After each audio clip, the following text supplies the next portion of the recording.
avanzando la discusión, el proyecto que busca que se pueda retirar parte de los fondos de pensiones. ¿Qué va a pasar con los trabajadores? ¿Qué pasa en el mercado laboral? También la necesidad de medidas como eventuales subsidios para la contratación posterior a la pandemia. Bueno, todo esto son temas que abordaremos junto al ex ministro del Trabajo, Osvaldo Andrade. ¿Cómo estás, Osvaldo? Bienvenido a MOL TV. Buenos días, ¿cómo está usted? Muy bien, cuéntenos qué le ha parecido y qué le parece más bien la medida que se pudiera retirar parte de los ahorros para las pensiones. Bueno, yo he expresado opinión al respecto, incluso he escrito algo. A mí me parece que a mí no me parece bien que se tenga que recurrir a los fondos de los trabajadores, pero creo que es inevitable, porque el vacío que ha generado la ausencia de una política sustantiva suficiente y oportuna de parte del gobierno ha obligado a esto. Yo creo que fue un error recurrir al, al fondo individual del trabajador en el seguro de cesantía, debiéramos haber ido al fondo solidario. Creo que fue un error recurrir al fondo de indemnización de las trabajadoras de casa particular. Y creo que es un error recurrir al fondo. O sea, ¿por qué los trabajadores tienen que pagar los costos de esto? A mí me parece que es equivocado. Sobre todo, creo que también se lo mencioné alguna vez en alguna entrevista, porque en Chile hicimos un esfuerzo años atrás para restringir ciertas aspiraciones y construir un ahorro precisamente para momentos críticos como el que estamos viviendo. Usted se acuerda la vieja frase de guardemos cuando hay vacas gordas para gastar cuando hay vacas flacas. Bueno, hoy día estamos en ese cuadro y esos ahorros no se están ocupando. Los fondos soberanos se han mantenido, la posibilidad de recurrir a ellos por razones más ideológicas que otra naturaleza de parte del gobierno no lo ha hecho. No se ha recurrido al endeudamiento a pesar de que Chile está en expectantes condiciones para aquello. Entonces a mí me parece que no, a mí no me gusta. Sin embargo, reitero, creo que es inevitable, creo que la ausencia de una propuesta sustantiva por parte del gobierno y oportuna ha sido la causante de todo esto. ¿Usted tenía expectativas distintas después del acuerdo que se llegó con las negociaciones, conversaciones con los 16 economistas respecto a fijar esta meta de los 12.000 millones de dólares, respecto a lo que podía ser la ayuda para la gente? Lo que sucede es que yo siempre he tenido dudas si esos 12.000 millones de dólares existen en realidad, o si no son solamente reasignaciones, acomodos más contables. Porque, mire, el gran problema que hemos tenido, y yo no quiero exagerar en esto, pero el gran problema es que los ciudadanos, las personas no le creen al gobierno. ¿eh? Y tal vez esta es una de las razones por las cuales llegamos a este momento, y es que el gobierno puede proponerse un plan. Bueno, si no creen en ese plan del gobierno, ni siquiera sus propios adherentes, ni sus diputados, ni sus senadores, que son parte de su núcleo duro, menos se puede esperar que la gente le crea. Por dos razones. Una, porque las cifras son anuncios que no se materializan, y en segundo lugar, porque tampoco llegan. Entonces, en esta maralla burocrática de que hay que pedirlo, que hay que apelar, que hay que acogerse, que hay que solicitarlo, la gente termina por algo, lo más simple, y es bueno, están estos fondos de pensiones, vamos por ellos. Es de una simpleza que incomoda, pero es de una realidad brutal. Claro, dentro del oficialismo esto también ha generado harto ruido, han tenido de sus discusiones, algunos acusan al presidente de Renovación Nacional, Mario Desbordes, de abrir la puerta, pero otros culpan al gobierno, dicen, básicamente nos empujaron a esto. ¿Cuál cree usted que puede ser más No, yo acertado? creo que en momentos de crisis de esta naturaleza la autoridad presidencial se transforma en una cuestión esencial. Si no ¿Ya se está, cuenta con ella, ha estado a la altura? no, bueno, los hechos están a la vista. El presidente se esmeró en la votación de la Cámara de Diputados y en la segunda votación entiendo que llamó por teléfono, intentó seducir, convencer, qué sé yo, y fíjese usted que no pasó absolutamente, o sea, no consiguió ningún voto, ni uno.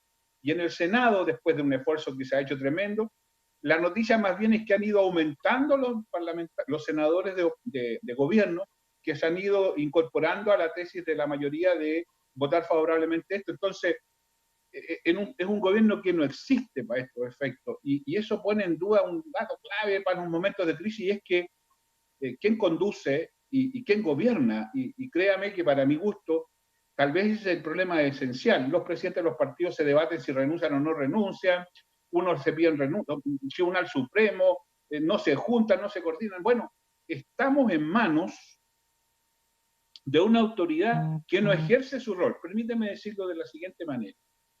El gobierno dice que hay mociones que atentan contra la Constitución. Bueno, yo no le reconozco a nadie autoridad para eso. Nadie está en condiciones de decir esto es inconstitucional. Pero sí hay instancias institucionales para lograr aquello. O está la Cámara cuando vota y está el Tribunal Constitucional. Cuénteme, ¿cuál es la razón por la cual el Tribunal Constitucional, perdón, el gobierno, que asigna cada vez que son inconstitucionales, que el requisito de recurrir al Tribunal Constitucional, ¿por qué no lo hace? ¿A qué le tiene miedo? Entonces, cuando hay un gobierno que reclama, comenta, uno escucha al ministro de Hacienda y es un comentarista en los proyectos, pero cuando se le dice, bueno, pero ¿qué va a hacer usted? No hace.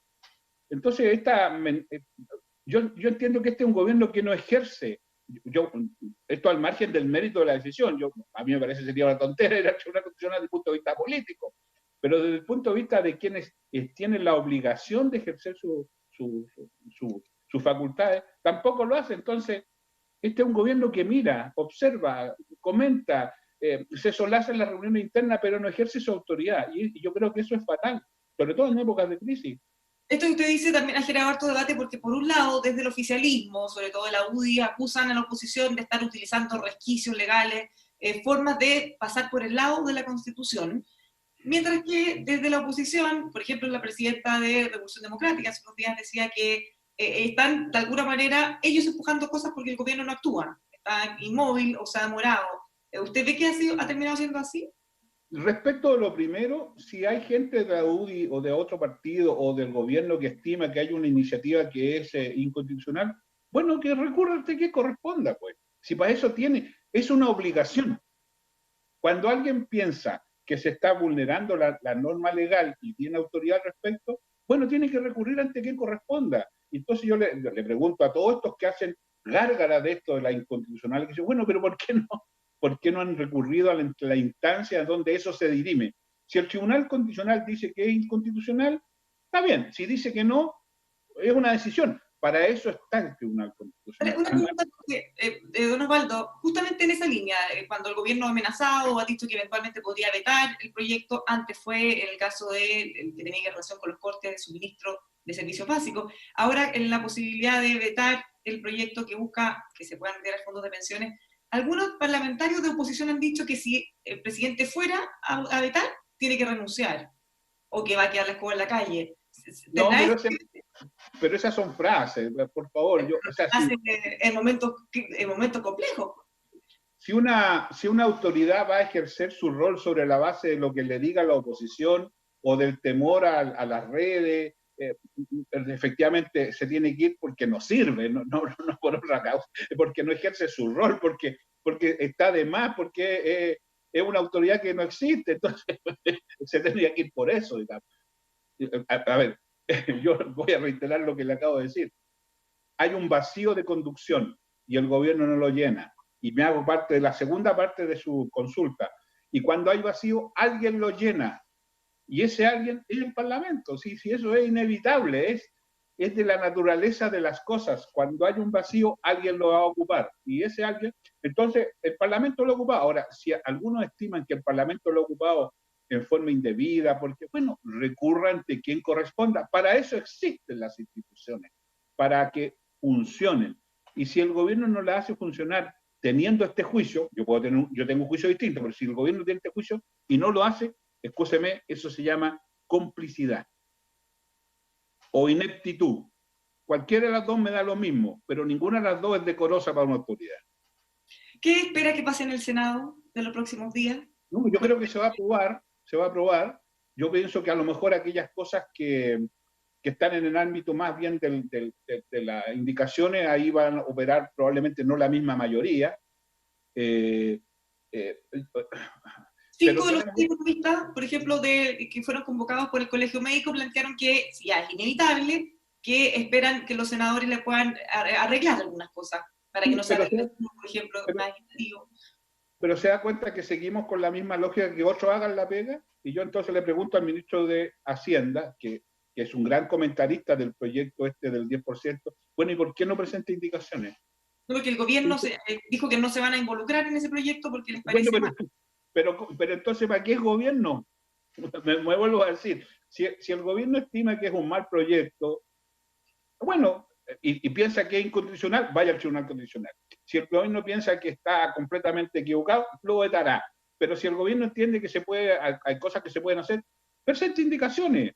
No, O sea, esos son economistas. 5 de los 6 economistas que convocó el Colegio Médico están planteando que se le arreglen algunas cosas, también lo han dicho otros expertos. El senador Lagos también planteó una mejora, pero fue muy criticado. pero si ¿Cree que tiene que mejorarse en algo? yo puedo estar de acuerdo con usted, que hay cosas que se pueden mejorar, qué sé yo, pero lo que me pregunto, en Chile hay dos instituciones que legislan, el Parlamento y el Ejecutivo. E incluso el Ejecutivo tiene bastante más prerrogativas que el Parlamento.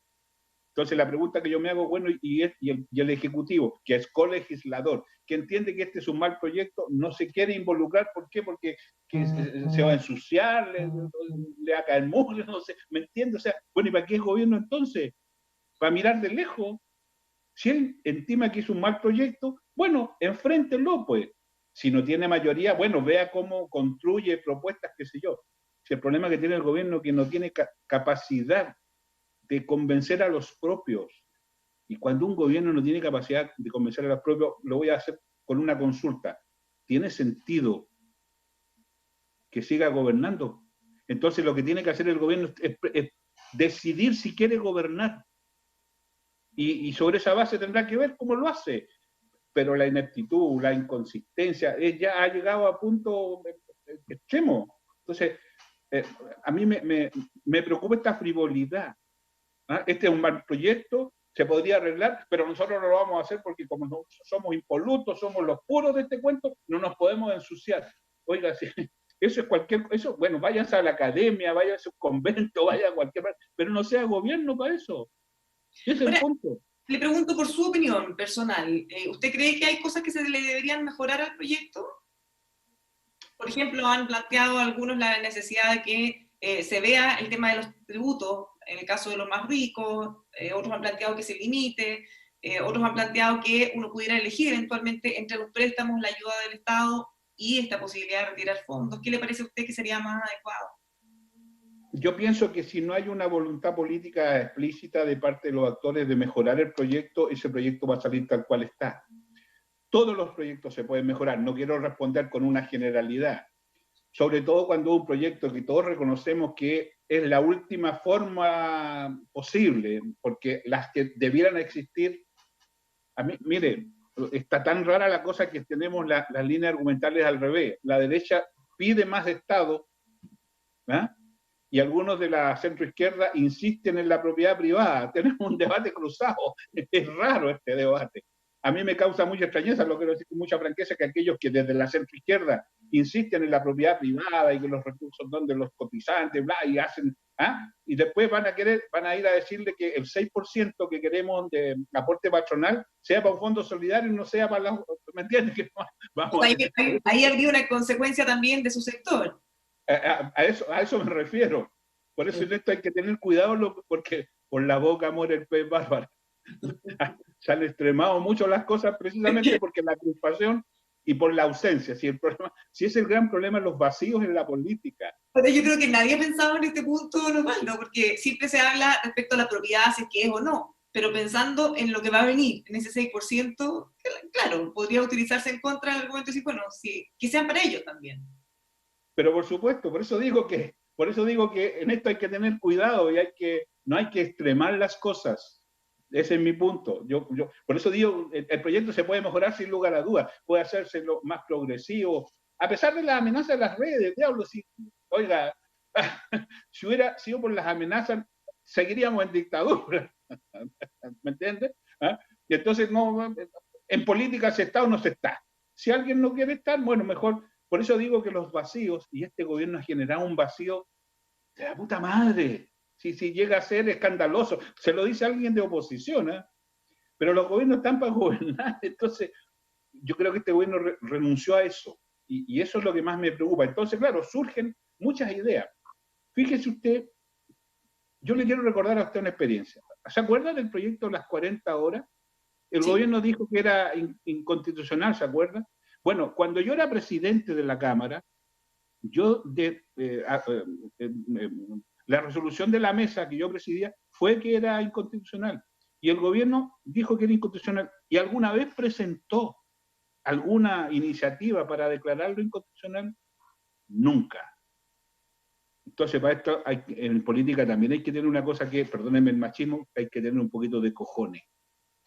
¿Le ha faltado al gobierno ese usted? O sea, le reitero, ¿cuántas veces ha recurrido al Tribunal Constitucional? A pesar de que dicen que es una triquiñuela, dicen que es un recoveco, que es un resquicio, y salvo comentarlo, los gobiernos no están para hacer comentarios, para eso estamos nosotros, los que no estamos en la política activa, ustedes, los periodistas, para eso estamos, para comentar. Los gobiernos están para gobernar.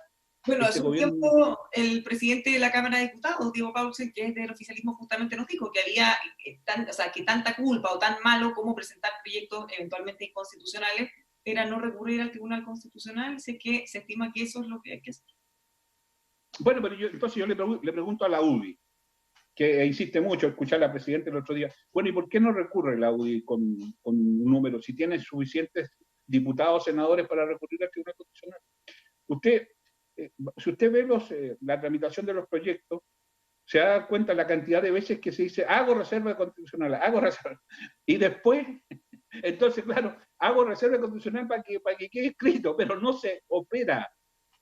Yo creo, sinceramente, que en esto no tiene mucho posibilidad jurídica de ir al Tribunal Constitucional desde el punto de vista del resultado.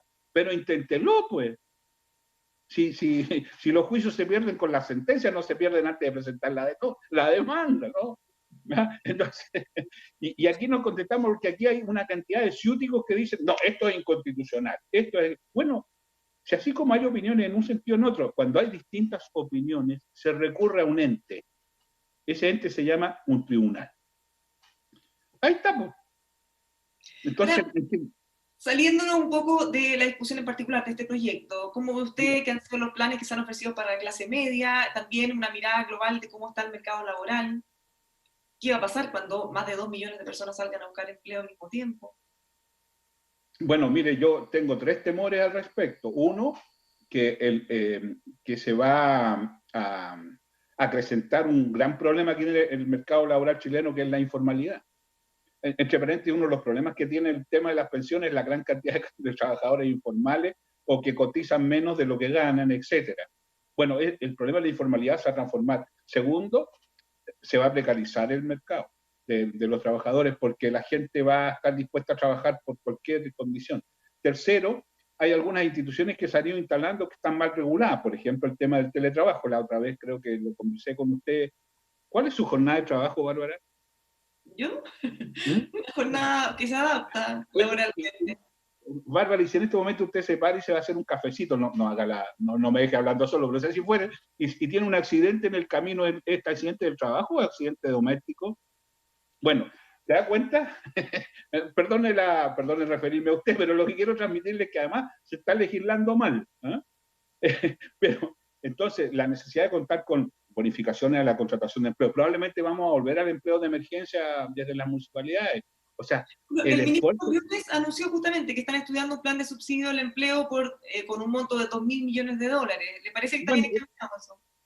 Las instituciones ya existen en Chile. Tenemos bonificación al empleo joven, tenemos un montón de instituciones al respecto que hay que hacerlas funcionar, pero no sé si por la vía de la bonificación va a ser suficiente. Yo creo que se requiere aquí una política más estructural de empleo decente.